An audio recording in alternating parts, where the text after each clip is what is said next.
Hello বন্ধুরা, তোমার সকলকে স্বাগতম তোমাদের চ্যানেল ডব্লিউবি প্রাইভেট টিউশনে।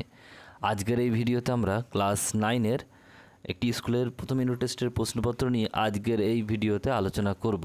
তো চলো ভিডিও শুরু করা যাক। দেখো, স্কুলের নাম হচ্ছে Deulpur high school HS first summative evaluation 2024, class 9, subject হচ্ছে জিওগ্রাফি, আর ফুল মার্কস হচ্ছে 40, আর টাইম হচ্ছে 1 ঘন্টা 30 মিনিট। বিভাগ কয় কী রয়েছে দেখো, একের দাগে সঠিক উত্তরটি নির্বাচন করো, যে কোনো 7টি। কয়ের দাগে প্রশ্ন বলছে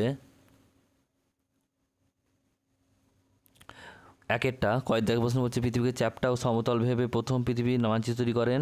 অপশান রয়েছে। নেক্সট প্রশ্ন, কয়েকটা পৃথিবীর আবর্তনের বেগ সব থেকে বেশি। নেক্সট প্রশ্ন, উত্তর গোলার্ধে সবচেয়ে বড় দিন হয়। একটি বহিস্থ গ্রহ হলো। নেক্সট প্রশ্ন, পৃথিবীর মেরু অক্ষ কক্ষতলের সঙ্গে 90 ডিগ্রি কোণ অবস্থান করে, এর মধ্যে কোন ঘটনা দেখা যেত না। সর্বোৎকৃষ্ট শ্রেণীর কয়লা হলো কি। ভারতের আকরিক লোহা উত্তোলনের প্রথম রাজ্যটি হলো কে। তারপরে রয়েছে বলছে ভারতের বৃহত্তম তাপবিদ্যুৎ কেন্দ্রের নাম কি। এরপরে শূন্যস্থান পূরণ দেখে কী বলছে দেখো, বলছে যে কয়েকটা বলছে পৃথিবীর আবর্তন সৃষ্ট বল হলো ড্যাশ, শুক্র গ্রহে উপগ্রহ সংখ্যা ড্যাশ। নেক্সট হচ্ছে ড্যাশকে নিশীথ সূর্যের দেশ বলা হয়।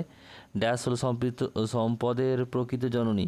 নেক্সট প্রশ্ন বলছে ড্যাশ হলো ভারতের বৃহত্তম কয়লা উত্তোলক সংস্থা। ছয়টা বলছে ভারত তথা পৃথিবীর বৃহত্তম সৌর বিদ্যুৎ কেন্দ্র হলো ড্যাশ। এরপর রয়েছে দেখো 3 দাগের বলছে 2-1টি কথা উত্তর দাও, যে কোনো 6টি, 1 করে মোট 6 নাম্বার। কয়েকটা বলছে যে কোন তারিখে পৃথিবীর পরিক্রমণ বেগ সবচেয়ে বেশি হয়। কয়েকটা বলছে যে পৃথিবীর বৃহত্তম বলছে পাম্প স্টোরে জলবিদ্যুৎ কেন্দ্র কোনটি, কোন তারিখে জলবিশুভ বলা হয়। তারপর বলছে কোন অক্ষরেখায় গোধূলির স্থায়িত্বকাল সবচেয়ে কম। নক্ষত্র দিনের প্রকৃত সময় কত। বায়ুমণ্ডলে ওজোনের স্তর কোন ধরনের সম্পদ দেখা দেয়। দেখো সম্পদটা লেখো। ভারতের প্রাচীনতম তৈলখনির নাম কি। এরপরে প্রশ্ন রয়েছে দেখো বিভাগ খ।